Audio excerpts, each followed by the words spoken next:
Podium. Clerk. Commissioner.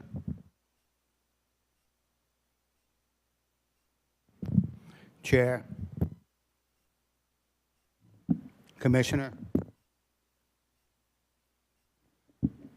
Commissioner. Staff 1. Staff 2.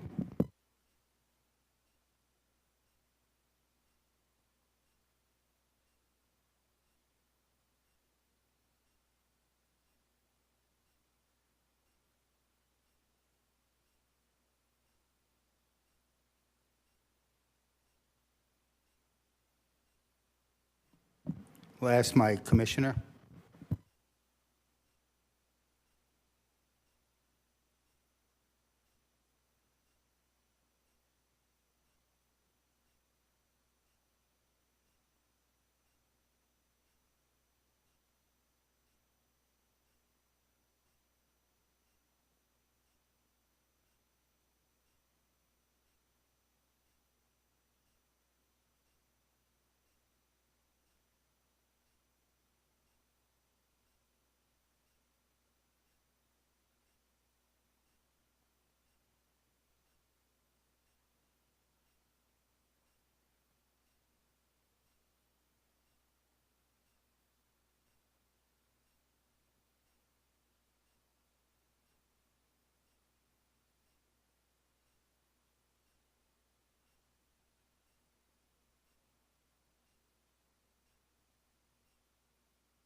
Oops.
All right.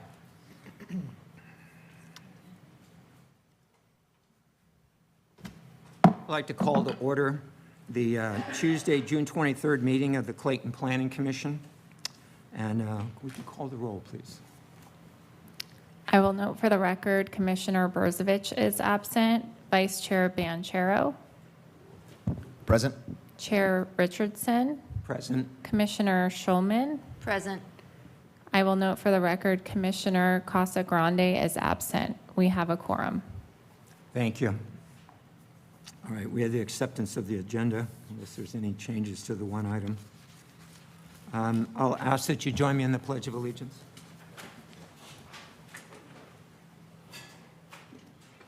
I pledge allegiance to the flag of the United States of America and to the republic for which it stands, one nation, under God, indivisible, with liberty and justice for all. Thank you.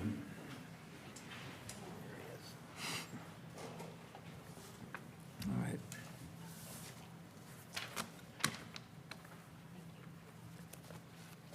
More. Thank you.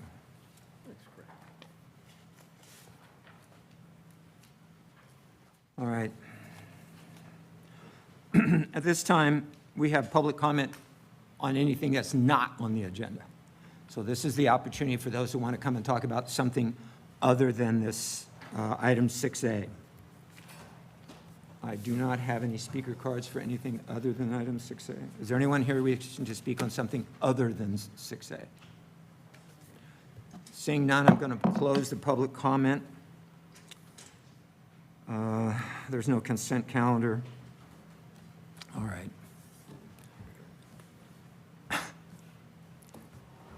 Sorry about that. I could have got myself in trouble talking to you.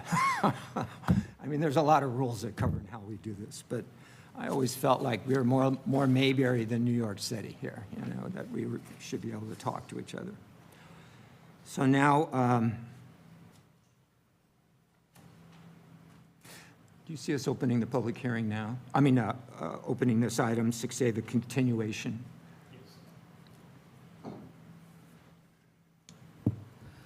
Good evening, Chair and members of the Planning Commission. Thank you for being here this evening. My name is Craig Challam. I am the Senior Planner with Community Development for the City of City of Clayton. Oh, foul number one. Is that where you Pardon went? me, excuse me, everybody. Hopefully Mayberry does not, Mayberry has grace. So this evening we are here for a continuance of the and for deliberation of the Peacock Creek. This is a 32-unit, 30-unit townhouse subdivision. This is on the corner of Clayton and Peacock Creek. Last time we met, we accepted public testimony, reviewed the materials. By the way, the materials, the attachments to the staff report are located in the back of the room on the tables. Since that time, we've received approximately 12 comments from the public. Though the public testimony portion of the hearing is closed, the record is still open, so we accept these as everything, information submitted to the city is open to public disclosure. All this? Now, yes. We accept this. This Yes. is in the record. Thank you. Now, staff has prepared a memo that you just received from me in relation to questions that were asked by the Planning Commission at the last meeting in relationship to the access to the site. And being only one access, the other access off of Clayton Road being used solely for emergency purposes. So staff met with the city's engineer and reviewed the record and received additional information with respect to this from the applicant's engineer, as well as I provided information from the Clayton Municipal Code. Now,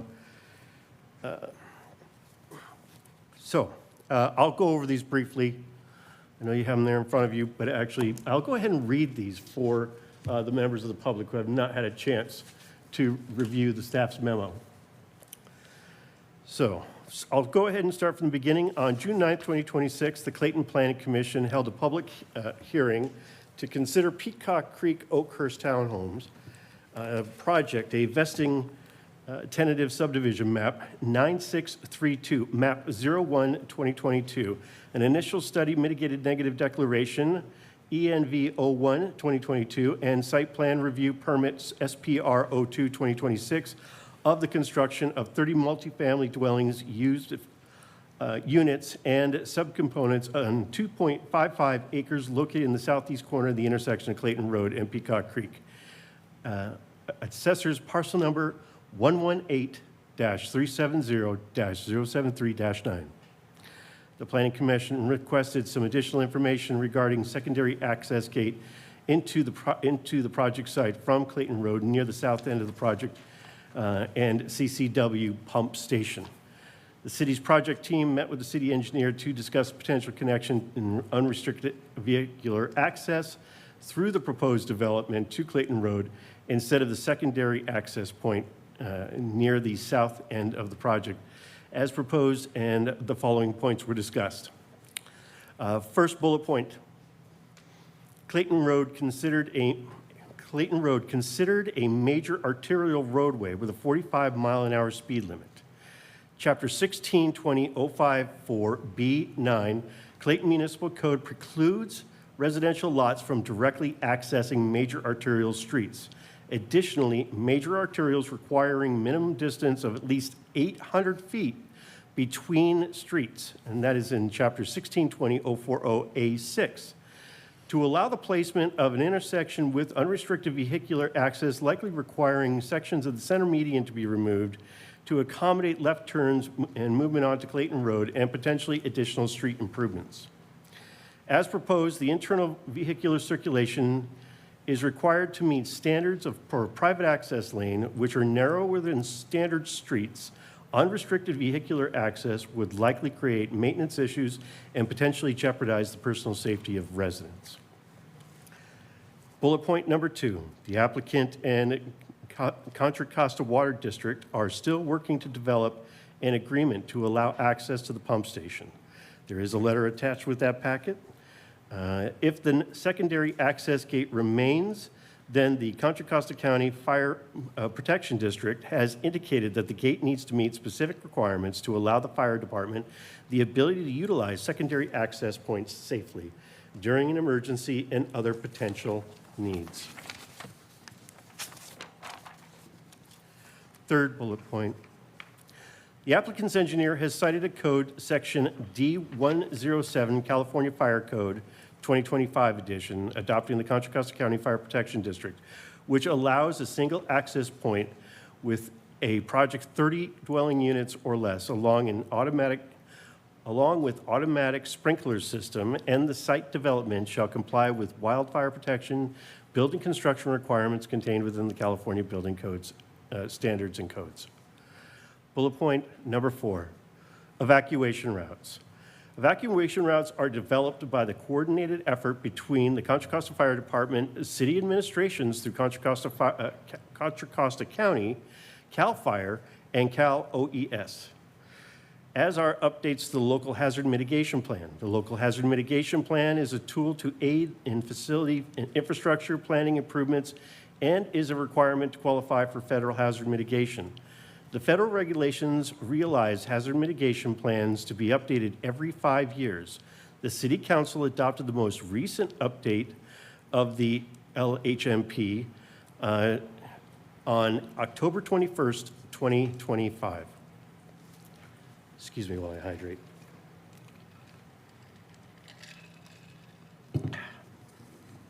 Recommendation.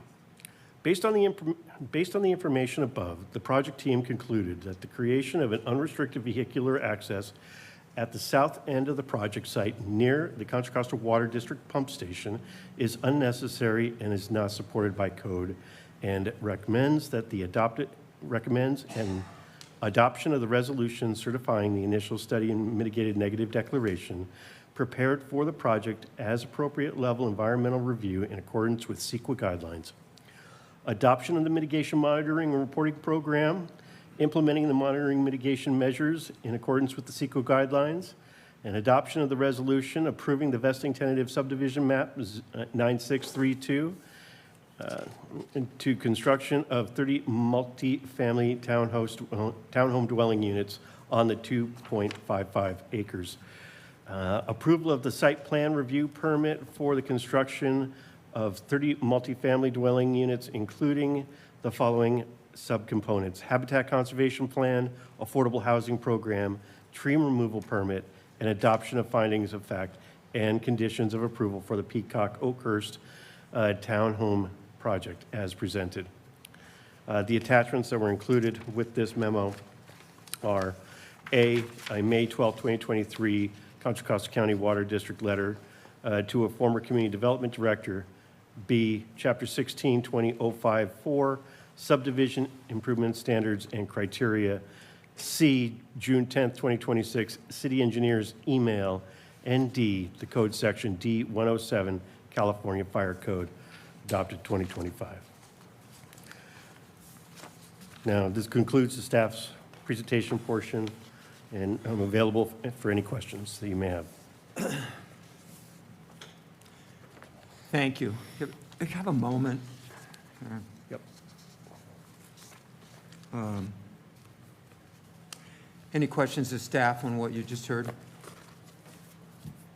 Clarifying questions? I'll ask one.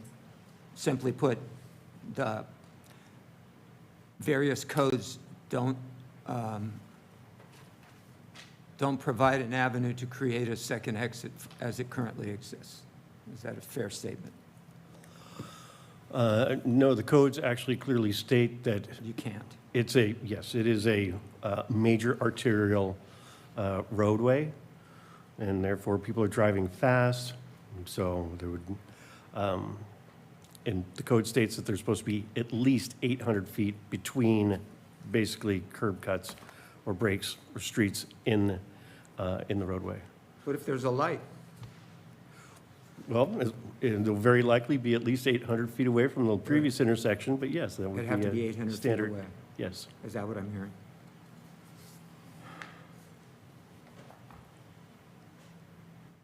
Okay. Any questions of staff on that? None?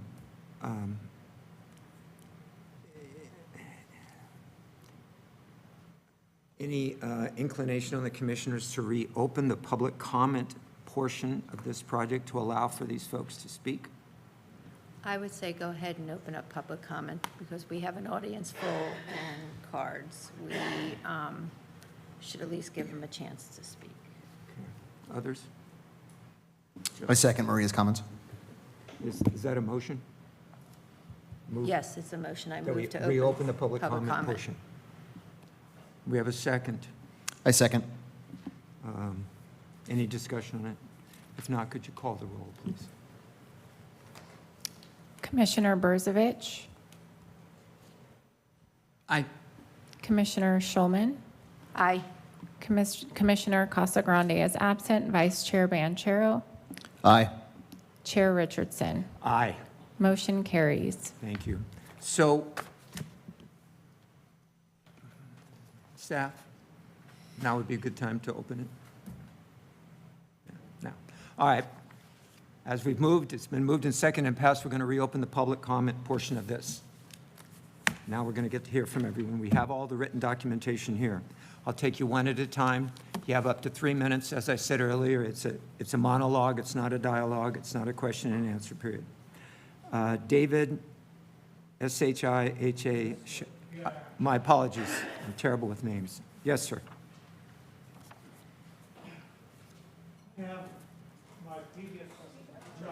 Push the red button, please. Push the button, please. Yes. Thank you. Thank you for letting me address you. First of all, I wasn't born here. I came to the United States as a freshman in college, went to graduate school, and ended up working for a major oil company. My job was to examine my surrounding and study what's going on, and that's how I learned about life in the United States. In the meantime, I obtained my U.S. citizenship. Let me tell you what I learned. I moved here 16 years ago. I don't smoke, I don't drink, I just walk around. So when it's not raining, I go to the open space, and when it's raining, I go Clayton Road and past medical school, go to the park. I always do it in the morning. I notice the kids in the morning ride their bicycle to go to med school. I used to ride a bicycle myself. I get out of their way. So now I'm going to put the development here. People going to go to work, and the kids. So I said in my mind, well, you are a smartest member of our community. You will take care of that. You will have a lifeguard or somebody direct the traffic so the kids can make it safely and people can exit from their homes to go to work. So then one problem. And then I looked at the area where this is supposed to be built, and I have this water pumping station. What I learned, I have to study my surrounding, and anytime I have a unit, I have to have an entrance to the unit, and it has to be clear all the time, and of course an exit was clear all the time. So I have my water pumping station there. So I said, well, what they do, they put camera, fence, and a safety zone, and they have to have a clear access to this, and of course, clear access to exit. That's what I learned here in this country, because I came here as a freshman. I didn't know anything. Then I looked where I live when I get out, as everybody knows. I only have one exit in case of earthquake, and they tell me I have a fault 30 line seconds here. remaining. So it actually confuses me, but that's beside the point. Then I looked what this is used for. This is actually a parking lot, is used for an overflow parking. 15 when we have an seconds. activity, people park their car. And I noticed too, people actually meet there and they go in, and they go take the trail. So what our planning commission Time's up. is denying these people actually the enjoyment of life. And Yes, sir, besides, please. since I was walking, I Sir. met one of the previous. Your time has expired. I know, but Please conclude your one thought. thing. I met with him and I told him, listen, the trail that actually run parallel to the Brandywine is actually decaying.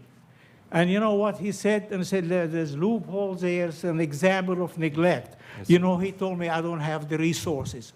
If I don't have the resources to take care of my existing position, how can I take care of things that added responsibility? Thank you, So sir. I think this Thank you. project is, to be honest with you, when I was working, I have to give a summary. This is an example of insanity. Thank you for letting me speak. Thank you, sir.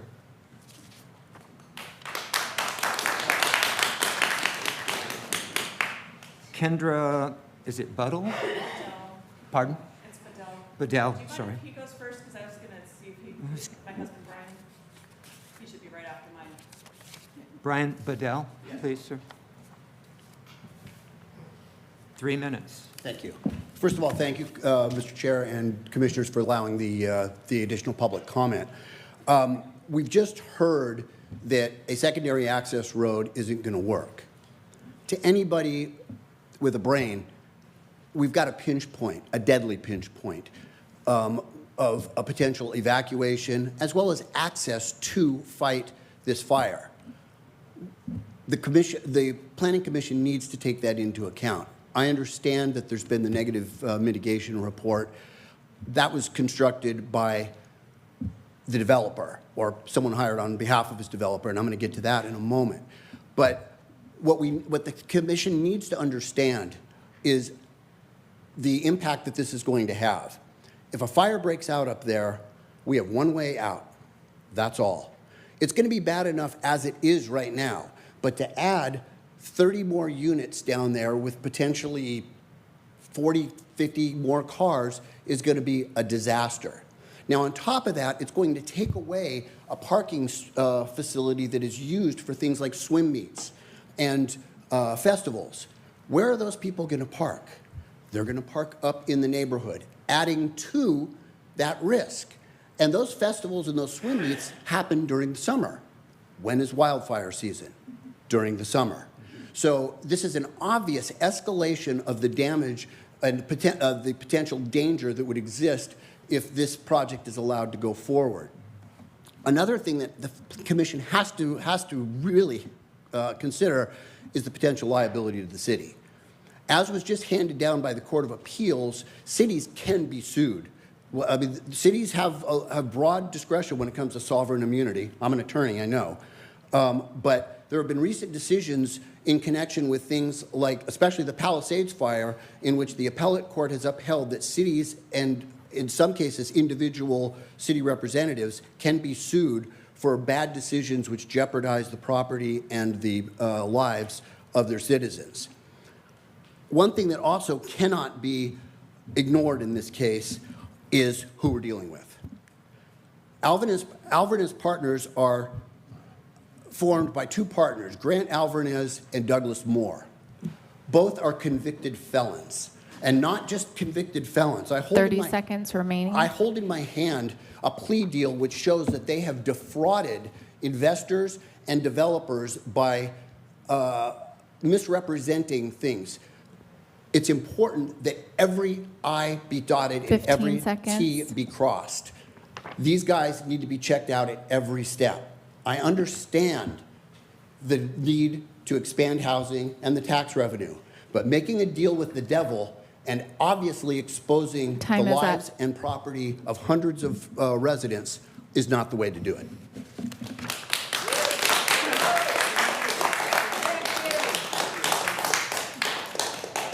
Thank you, sir. Thank you. Kendra?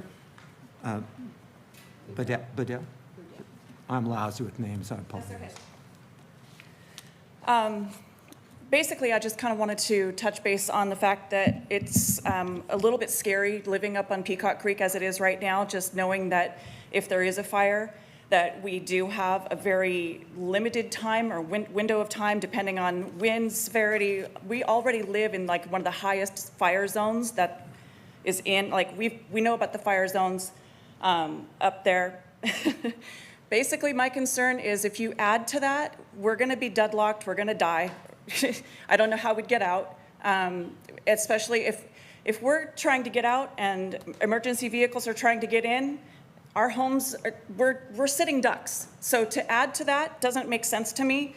I'm also curious about whether or not there was like a different access point, but it doesn't sound like if that access point is under lock and key, like they're talking about proposing, who's going to, I mean, are they going to come out timely enough to unlock that gate to let the 30 new residents out? I mean, it just doesn't seem to make a lot of sense in my opinion. So, thank you. Thank you. Daniel Velasco. My apologies again. No I'm problem. doing all 9 lousy with names. Please, sir. No problem. Good evening, everyone. Thank you for giving us the opportunity to speak again. Again, my name is Daniel Velasco. I serve on the Residents Committee, Advocates for an Evacuation Plan in Clayton. I live up the hill in Peacock Creek as well, and my written comment letter should be on your desk. It's a very large packet, so it should be hard to miss.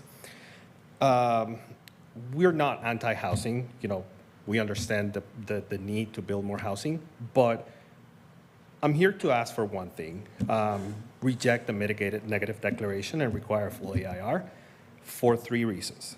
First, ground itself.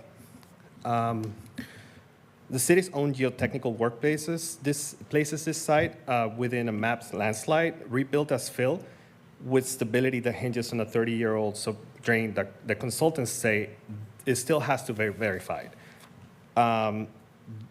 There's potentially expansive soils and groundwater, shallow groundwater, putting like multi-story buildings on that ground that demands real study, not just boilerplate conditions. Second, this project does not stand alone.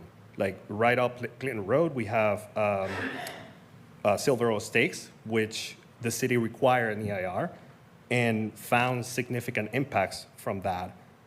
A cumulative impact does not turn on the two sites being alike.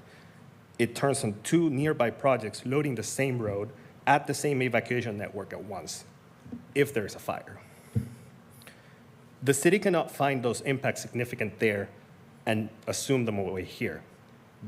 Yet this study never looks at the two together. Third, the land that we use today, on the last meeting it was said that this parking was a courtesy. That's fine, but it is in use.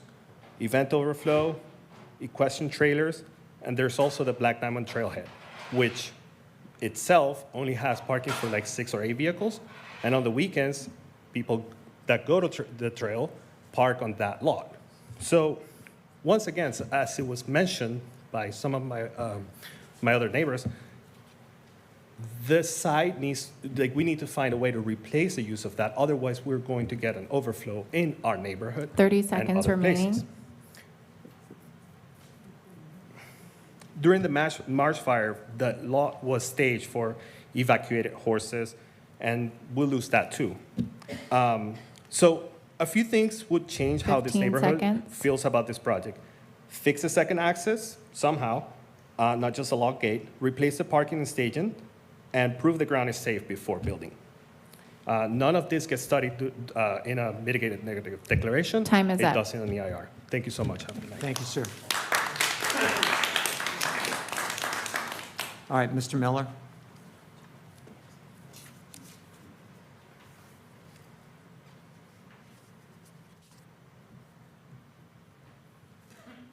First of all, Dan, thank you for reopening the public hearing. I've been on this project since October. I have submitted written comments since October. I have spoke in October, and I get 26 hours notice for the next meeting. That's just wrong. That's an appealable offense in itself. But I want to speak about something, and the first speaker sort of spoke about this, is the fact that I'm one of these rare property buyers in the Oakhurst development. I bought my property, which meant that I had to subscribe and read the development agreement that told me how many trees I had to plant, what I had to do in terms of setbacks and all these other things. And I followed those, and I got my project approved. And it also told me what the rest of Oakhurst was going to be used for, like the park up in Keller Ridge, whatever you like. And that was going to be a park, and that was going to be a park, and that's going to be a benefit to the Oakhurst community.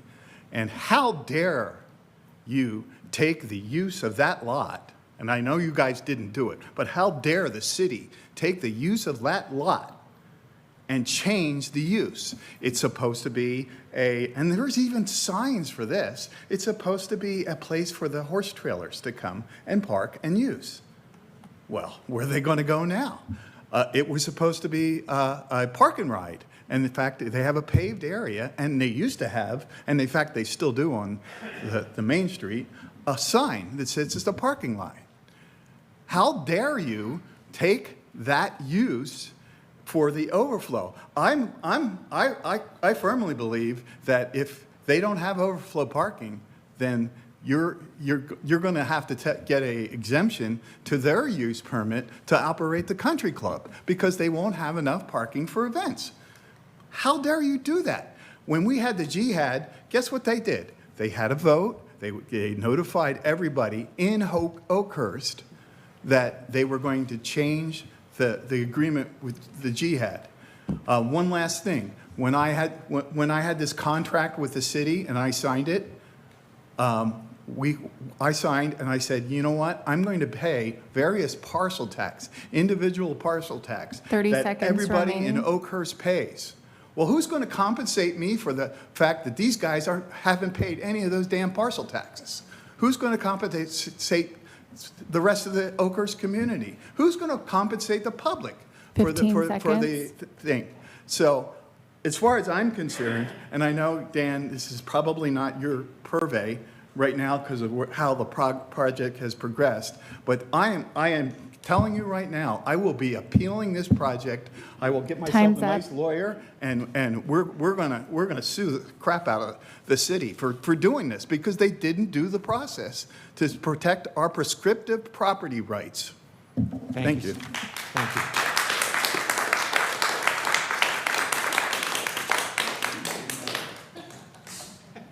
Candace Bass.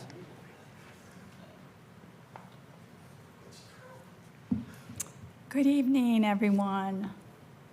It is clear to many Clayton residents that the city has overlooked some safety requirements which are essential to not only Peacock Creek residents, but to other Clayton residents as well, those who reside in neighborhoods outside of Peacock Creek.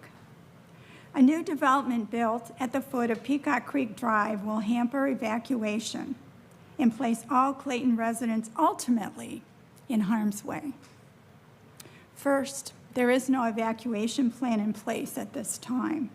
When I spoke at the last Planning Commission meeting, I referred to the UC Santa Barbara study, which identified Clayton as a city at high risk for fire, and the safety of residents is only exacerbated by few evacuation routes.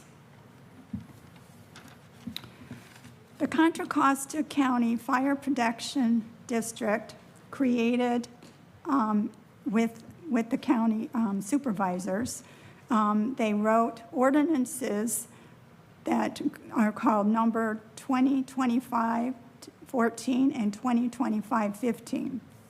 These ordinances were unanimously approved by Contra Costa County supervisors, including Candace Anderson. I'm just going to refer to 2025-14 this evening, which is an 18-page report, and I will cite only two of those items. 503.1.5, it's called Existing Fire Trail. Peacock Creek is surrounded by trails. The report says when conditions make maintenance of existing trails impractical, alternate means of access shall be provided and requires approval by fire code officials. 503.1.4 says, or if a fire trail open space is obstructed by a new development of any kind, the developer needs to provide alternate acceptable access into the area that is sufficient to allow access for fire personnel and apparatus. On the same report, page 15. 30 seconds remaining. Section D 103.3 discusses turning radius of fire trucks. A fire apparatus access roadway shall be capable of a minimum standard. The report goes into greater detail about this. Has any city 15 staff member or seconds. planning commissioner consulted the fire district on any of these vital issues? That's my concern. Advocates for an evacuation plan in Clayton suggest that a consultation occur between city Time's staff, up. developers, residents, and Contra Costa Fire Protection District personnel before the townhome project is approved. Thank you very much. Thank you.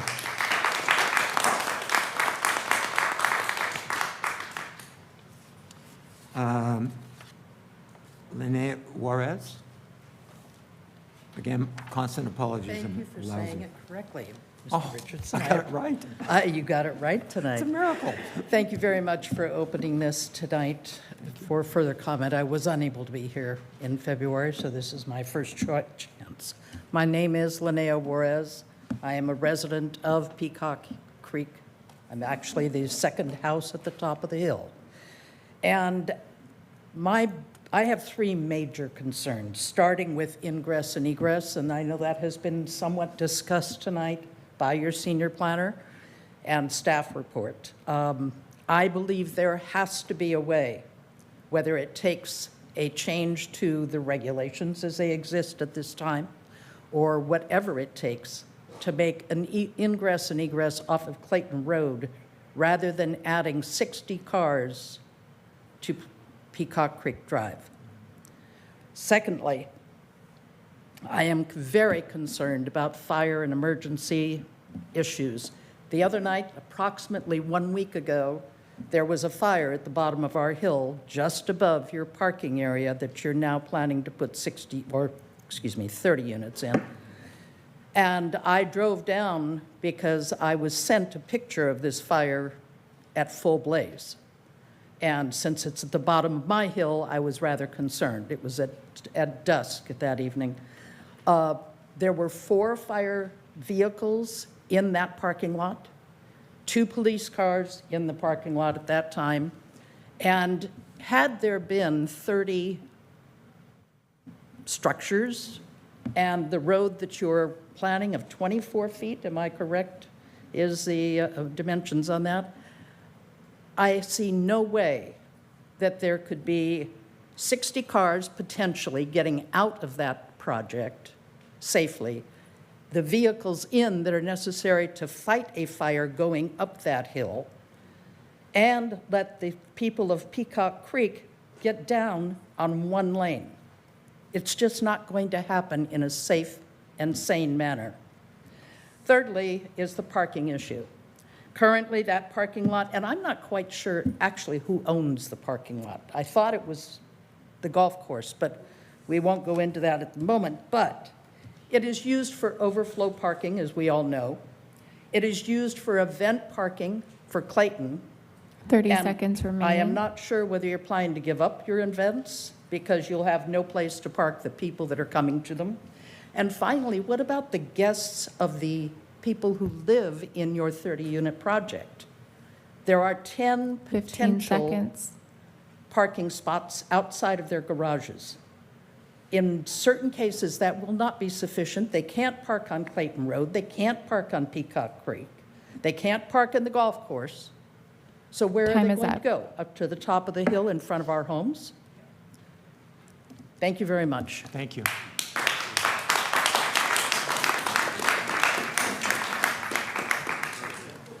Robert Groth. I think we have a timer that is displayed now, so we're going to try and use that.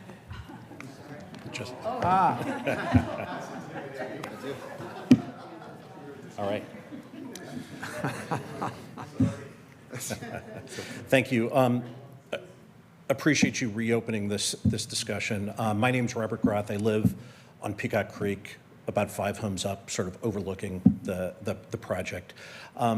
I'm relatively new to this process. I have not historically been very publicly active in these sorts of things, but this is important to me. I have a number of concerns. The 2 most important concerns that I'll touch on tonight are really the stability of the hill. Like I said, I'm right above that. We've had slides in the Oakhurst area, potentially causing a lot of cost to the homeowners and decreases in their property value. So I'm very concerned about that. The second concern, as it's been talked about before, is the ability to egress in the event of an emergency. I appreciated the staff report that was read earlier tonight.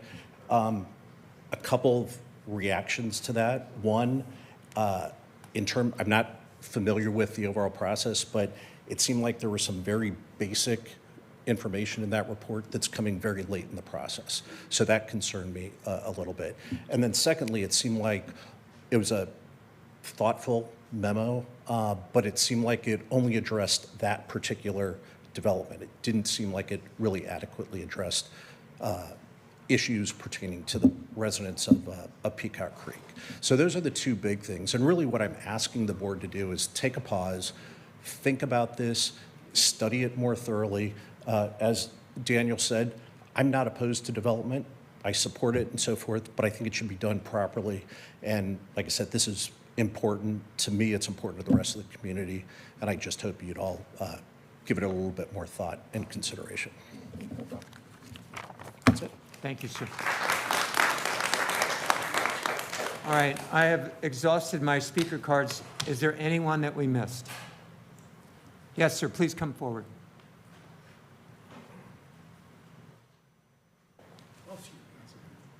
Yeah, my name is Stan Andre, and I live at the 1134 Peacock Creek Drive, up the hill there.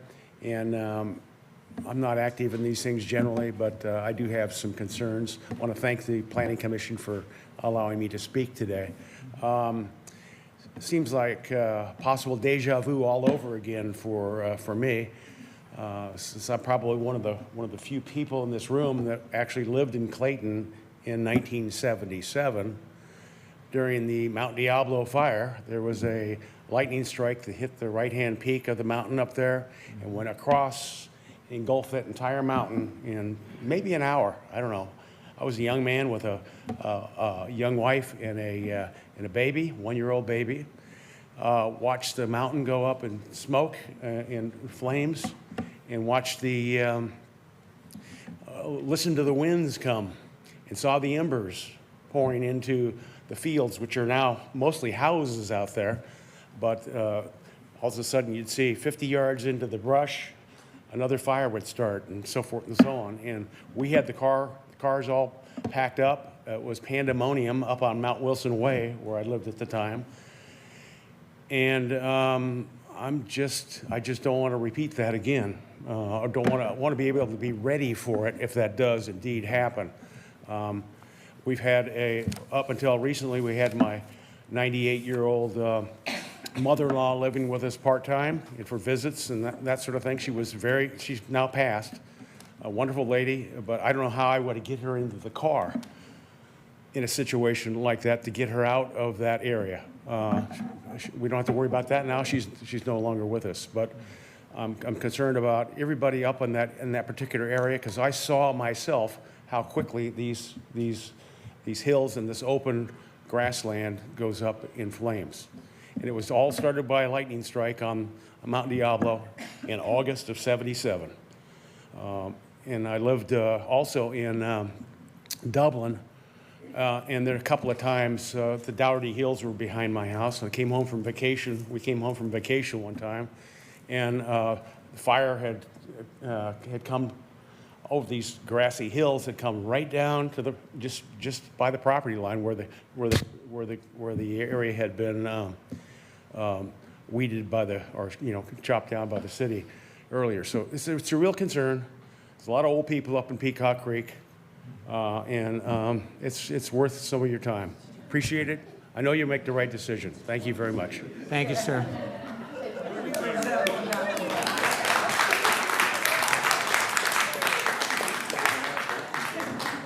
Anyone else? Please come forward. And your name, sir? My name is John Shan. I live in Brandywine. These are my neighbors. The reason I became a United States citizen about 30 years ago was actually a very obvious choice for me, was because this country, the government, especially the government that elected by people, and they care about lives of the people they govern. So, which is in sharp contrast to the country that I escaped from, where life doesn't really worth anything. They are expendable. So this has always stuck in my mind, since we do, in various occasions, we do lose Americans for defending our freedom, I appreciate the police. I moved to Clayton about 6 years ago because the sign I saw when there was a parade, it says, "We support the police." I know that police put their lives online to protect us, and so are the firefighters. So from all the things that I heard, I'm no expert in development or outside, but I can see that what our neighbors are concerned, there are many other concerns, but top one is life. And I have friends who were in the Paradise Fire, and some of the neighbors were not able to escape simply because there was not enough escape route. I mean, I can go to the Clayton Valley Church, one of our members, and their yard was burned up, but some of the neighbors just couldn't get out.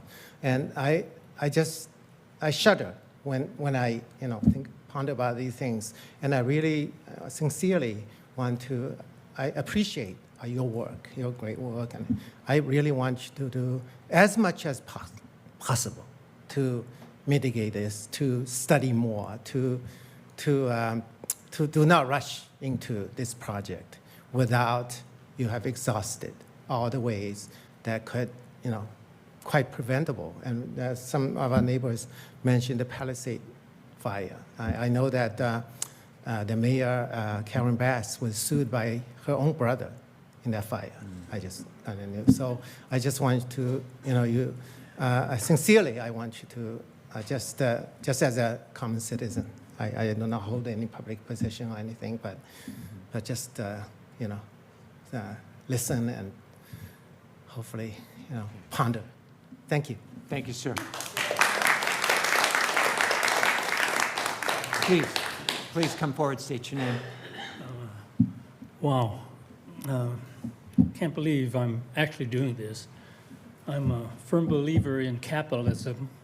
I think that people should be able to build and prosper by their own hard work.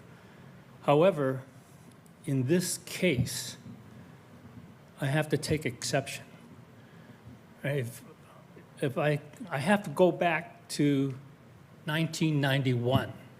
I'm from Oakland, and the Oakland fire that happened there. My family lived my cousins and friends, they had homes right by the Caldecott Tunnel. They had only one road in and one road out, okay? And Monica, luckily she saw the embers coming down. She was able to get in her car and make it out. But Ron Dunn, all right, he got his wife to go first, and then now the road closed, the flames engulfed him, and he had to run through the fire because there's only one road, okay? So I see the similarities here that can happen again, all right? So just having that one road is a great limiting step for me to make me, bring me up here. Thanks. Thank you, sir.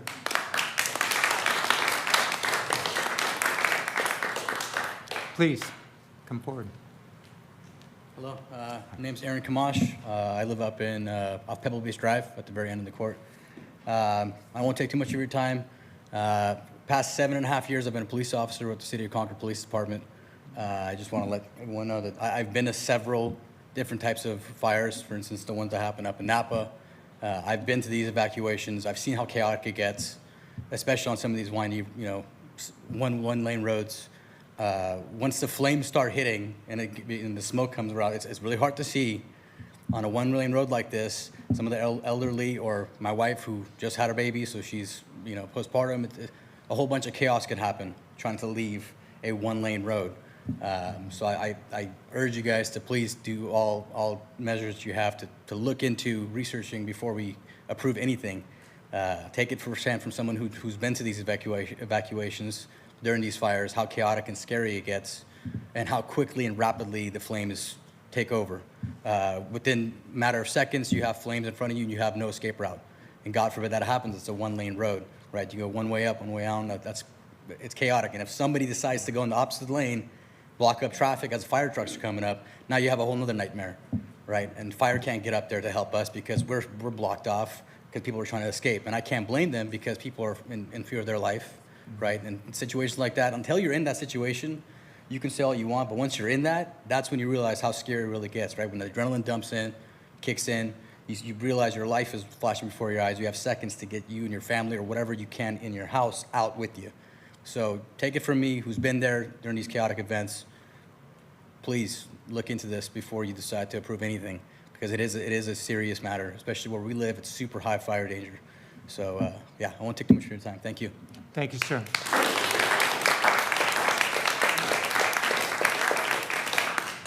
Is there anyone else that hasn't had an opportunity to make a public comment that would like to? Seeing none, I'm going to close the public comment portion of this. We'll bring it back to our continued discussion.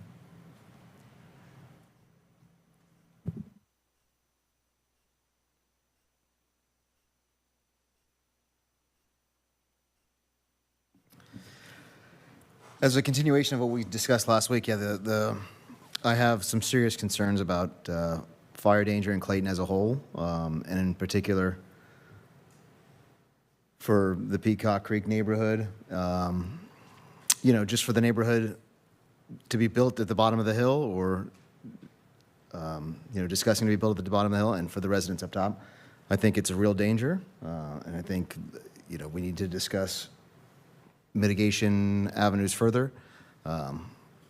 Yeah, I have some serious concerns. I agree with Commissioner Benchero. I said at last meeting that evacuation is an issue, and as the officer had brought up, I said the same thing last meeting. When people are trying to get out, they're not going to care if it's a one-way up and a one-way down. They're going to take both lanes and they're going to go. When you are running for your life, that's what you do. I've been in a situation with a fire that was just a couple houses down, and we were in the woods, and everybody does what you can to get out and to prevent. So evacuation is a huge issue for me. And although I think that the project is good, I do believe that the fire department is being lax. There's all these codes for building, but not requiring 2 exits and entrances is a deficit. It's a huge deficit. And even living over in the Keller Ridge area, we have problems getting out there. But my husband and I both have trucks, and I've already figured out how to go up and over the hill. Everybody laughs. He's a fire protection engineer, so I'm very well versed on all the new laws and what is needed. And even he agrees that there are not enough evacuation routes in Clayton and even Peacock Creek. And I'm going to go with, we need another evacuation route. It's just 2 lanes isn't going to cut it. And especially, let's say you have, it's a weekend, there's an event at the country club, people are home, you got maybe 1 or 2 people, maybe 3 having a party, and say the houses are built, something's going on there, all of a sudden there's a fire. Where are we at then? So although I think that the project is really good, helps our reader numbers, as a safety issue and a health issue, we need to be safer, and we need to plan better, and we need to have a secondary in and out besides what the fire department has. I don't know if my fellow commissioners would agree with me, and I also brought up the issue of the moving land, because it has moved. It continues to move, and frequently, and the GAD has had issues with monitoring and things being broken. So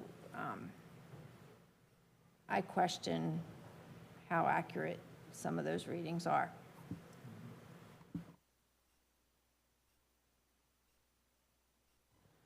I mean, I have nothing to add outside of what the other commissioners shared.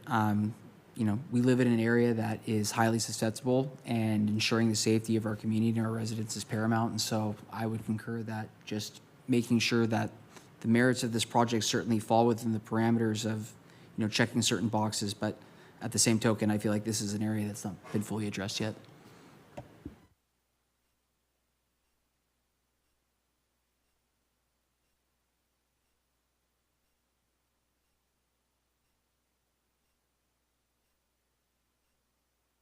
I always forget the button. I was in the Oakland Hills fire, worked for the city of Piedmont at the time on Moraga, and we fought the fire right there after we evacuated the corporation, and we fought the fire there. It was incredible. as we watched houses burn. And we saw people driving crazy and stuff. So I appreciate that. I really do. I think this is the sticking point for me. I think what I'm hearing is the project in itself, seems to have merits. I find it hard to believe there's not a way to create I understand the codes and all that other stuff. I know the codes, but it's difficult. It's difficult for me to move forward without. Is there anything else we can explore, to your knowledge?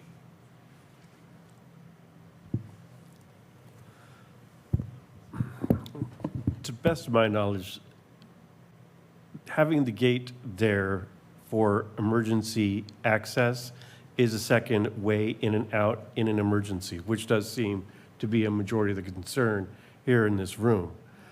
Providing and leaving it open as another street, I don't believe is an option.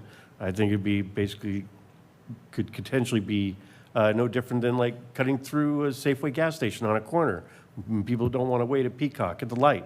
It's not the same width as the street standard. So keeping it is a second access point. Okay, I appreciate that. If I could, Chair. One of the misconceptions is of that gate, which Confire is requiring that gate. It is not designed to be an entrance and an exit for general public. That is access for apparatus, fire, police, ambulance to get through in time of emergency. That is their access into that neighborhood, which then connects to Peacock to go up the hill if needed, so that they do have a secondary ingress. It's not designed, a comment was made earlier about who's going to unlock it so we can get out. There's no unlocking it to get out. It's the fire department with a Knox box to unlock that gate so they can get in for whatever the emergency is, earthquake, fire, medical emergency, so on and so forth.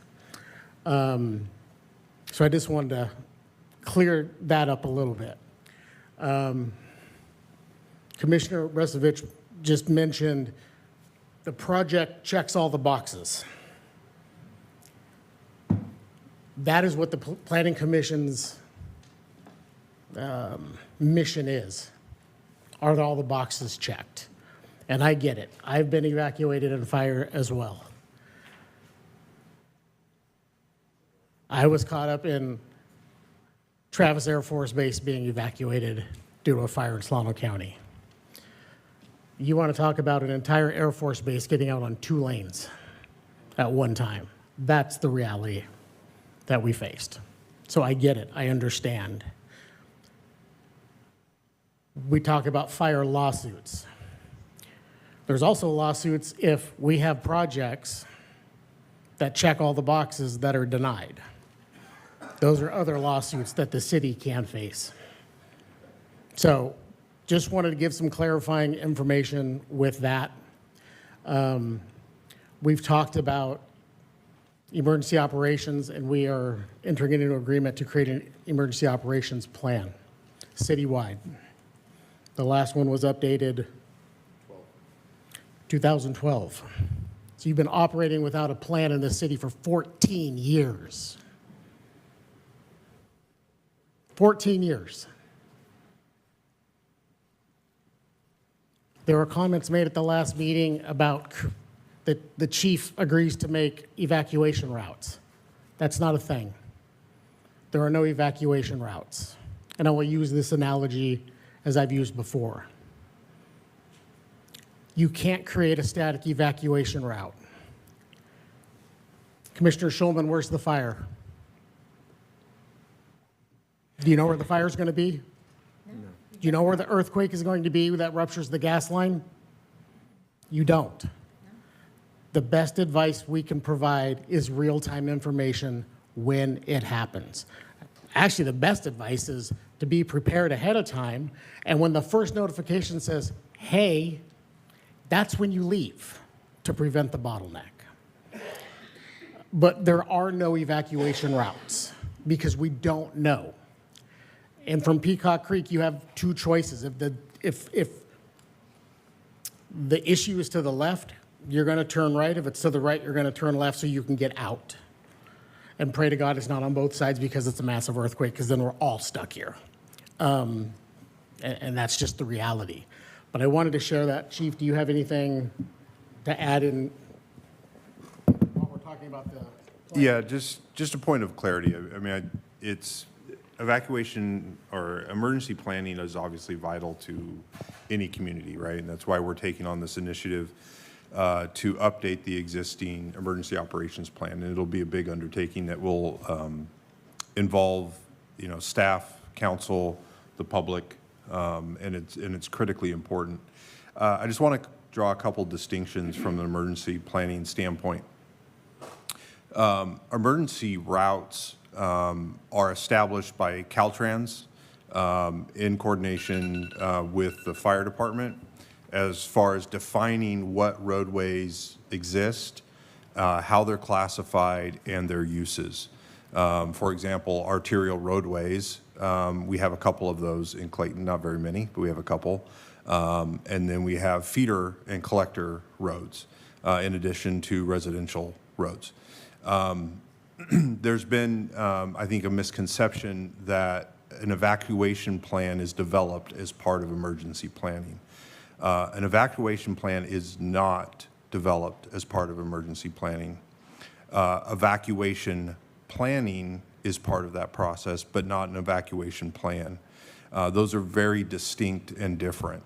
An evacuation plan is, so to speak, is developed in the emergency based on where the emergency exists, what conditions are on the ground, response of emergency response units, fire department, police, et cetera. The routes themselves are static. They're unchanging. The plan is very flexible at the time that the emergency occurs. So an emergency plan is never developed ahead of time. So I just want to make sure, because that's been put out a couple times, that the city doesn't have an emergency evacuation plan. Well, that will never be developed. The routes will be defined. The process is defined. Contingencies are put into place so that when the emergency does occur, then emergency response, police department, fire can provide accurate, timely, and important information. In the UC Santa Barbara study, I've read that study. It's an interesting study. In addition to infrastructure, which it talks about, and the barriers, the multiple barriers to infrastructure, which are the evacuation routes, it says in multiple areas, both in its executive summary as well as its conclusions, that one of the biggest mitigating factors to any consequence of an emergency is advanced planning, education, and individuals that reside within those given areas being prepared, listening to alerts, reacting quickly, et cetera. At no time in that study or other studies, Berkeley did a major study about a year ago. You can read it if you need challenges going to sleep. It's very extensive, and you can go on their website. They did a study very similar, and the results and conclusions were almost identical. Neither established the need for an evacuation plan. They do emphasize the need for evacuation planning, which involves the things that I mentioned. So I just wanted to draw that to not only the public, but also the commission on those distinctions are separate, and they're very important to make, and they really should not be confused, nor should they be the basis of deciding one thing or another in any type of planning environment. And as we undertake the emergency operation plan, that'll be at the forefront of our process there. So thank you. Thank you, Chief. Thank you, everyone. As was noted, this project does check all the boxes.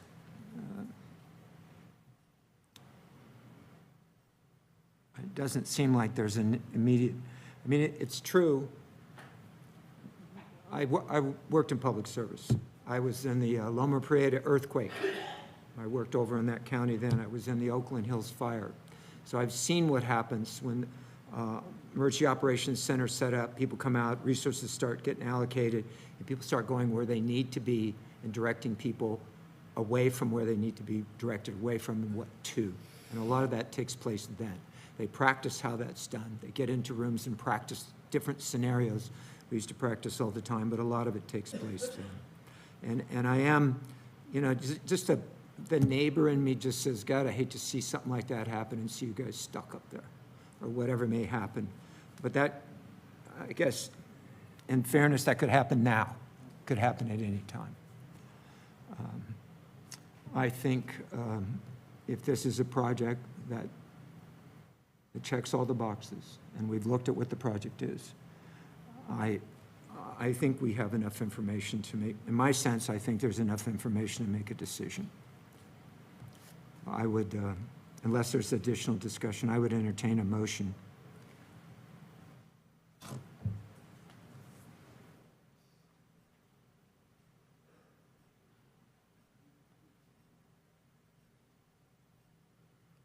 I would move to approve the Peacock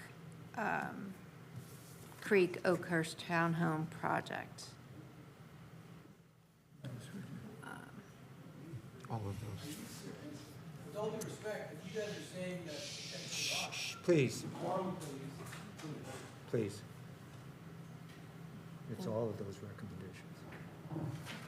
With the following recommendations, the adoption of the resolution certifying the initial study mitigated negative declaration prepared for the project as the appropriate level of environmental review in accordance with CEQA guidelines. Adoption of the Mitigation Monitoring and Reporting Program, MMRP, implementing and monitoring all mitigating measures in accordance with the CEQA guidelines. Adoption of the resolution approving a vesting tentative subdivision map 9632 to construct 30 multiple-family townhome dwelling units on 2.55 acres.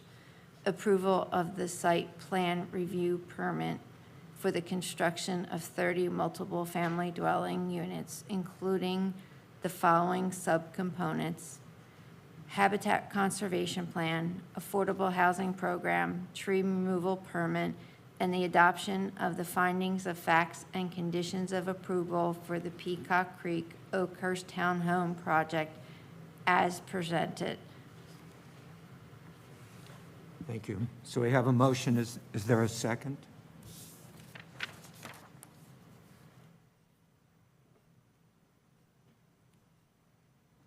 I'll second. Okay, it's been moved and seconded, all of that she said. Would you call the roll, please? Commissioner Berzovich? Aye. Commissioner Schulman? I, with the notation that I am not happy that we still don't have a secondary entrance and exit that can be moved, people can get in and out of daily. I don't like that feature. Commissioner Casagrande is absent. Vice Mayor Banchero? No. I'm sorry, Vice Chair. Chair Richardson? Yes. Motion passes 3-1 with Vice Chair Banchero voting no. Thank you. Thank you, everyone. All right, we'll move on in the agenda. Let's wait, give a pause.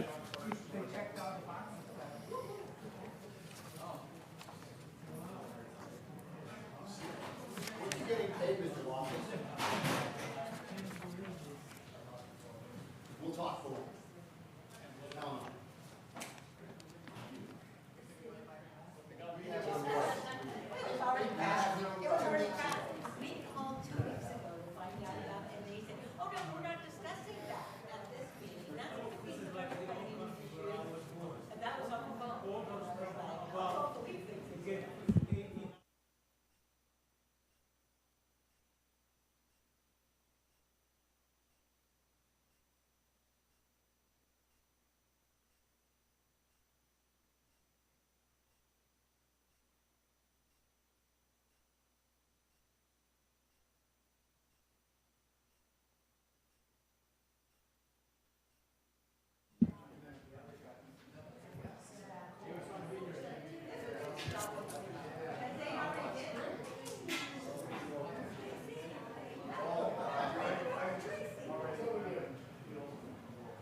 All right. We're going to continue the meeting here. Whoever's staying.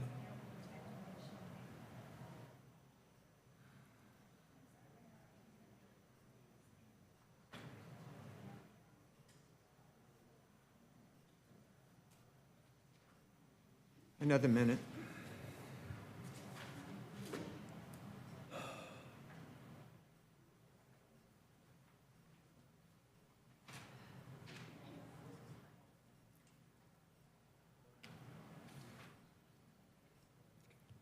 Please.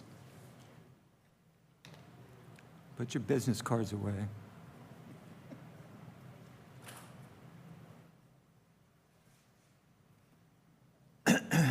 All right. Next item on the agenda is communications. Do we have any communications from staff?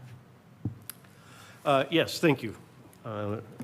Staff would just like to remind the commission that our next regularly scheduled meeting is July 14th, but before then, we have a special session tomorrow evening here in this room at 7 o'clock. It's a continuation of a study session in regards to land use practices and process in relation to Planning Commission's review. Thank you.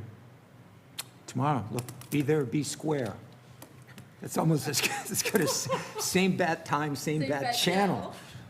All right. Any communications from the commission? Seeing none?